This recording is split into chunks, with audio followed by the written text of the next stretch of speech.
Well, hello and welcome to I Love Gay today. And this is a special edition we call Voices of LA. And we're here in a restaurant, Industriel, in Los Angeles, and we are here with Alexander Rodriguez. I'm not sure what LA voice you want me to use, my or the business LA, or the LA girl. But really, it's the Voices of LA is really like, here we are, pandemic and quarantine and everything going on.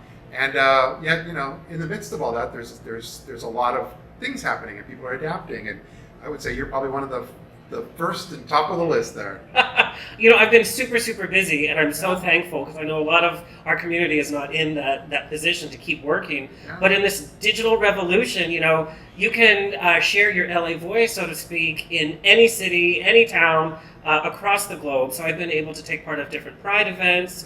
Yeah. And we have a huge drag digital revolution. All the drag shows are now digital. And so you are seeing drag queen performers that you would never see from Ohio or, from small little towns. And they're able to see what LA has to offer in some of our history. Yeah. So I think it's a special time, even though it's a scary time. Well, we're all learning as we go along here right now. And this is all part of it. So that's why I'm excited that you're here. But now you've been doing work with, we talked earlier in the past, Metrosource, you've got your show On the Rocks on Air. And so all of those are kind of, like you said, kind of adapting towards this new normal where you've made a lot of, you've seen the drag shows and some of the different folks virtual. But how's all that going? Well, when this first started happening and we weren't able to be in the studio, I was just going to take the time off. Yeah. But when you have a brand, you can't let it go. And everybody's producing content, because we're able to with your cell phone, with your computer. Yeah. So in order to keep up with the Joneses, so to speak, I had to keep the brand going. So we started doing shows from Zoom, from the comfort of my living room, which has been interesting, trying to learn the camera and microphone. But you have to adapt your brand and you have to keep pushing content. And the way, when I'm in the studio interviewing guests, it's a very intimate type relationship. We usually have the cocktails flowing. Yep. But when you're doing Zoom, you have to build the rapport and that trust in a whole different way. So we've really had to kind of re-hone our skills, rediscover what our brand is, and modify that brand, which is scary, but it's also so exciting.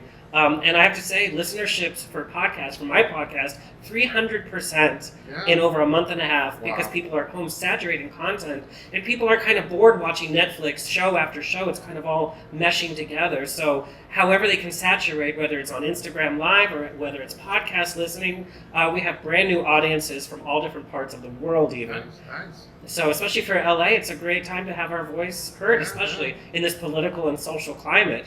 My brand is adding a little humor, a little levity, which we all need, but we're also able to hear from some of the socially aware LA residents that can share their story about, the protests and some of the riots. And you can share stories from the LGBT community city to city in such a special, intimate way. You're really nailing it. It's all the new things that we're all starting to figure out what the ramifications really are. Just like all this work is being done and we're doing these things, and what is it going to look like a few years from now where people realize, wow, how did we get here? And it would have never happened if it wasn't for the disruption.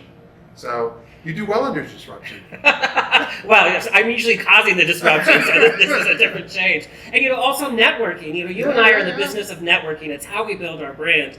And I've networked recently with people I haven't talked to in 2-3 years because you're sitting at home, you're bored. You go part of the Zoom happy hours or the Zoom Business Association meetings, and it's so easy now to connect. And since we're bored, you end up pulling a business card. You're like, I haven't talked to that person in a while. So business on a networking level can certainly continue.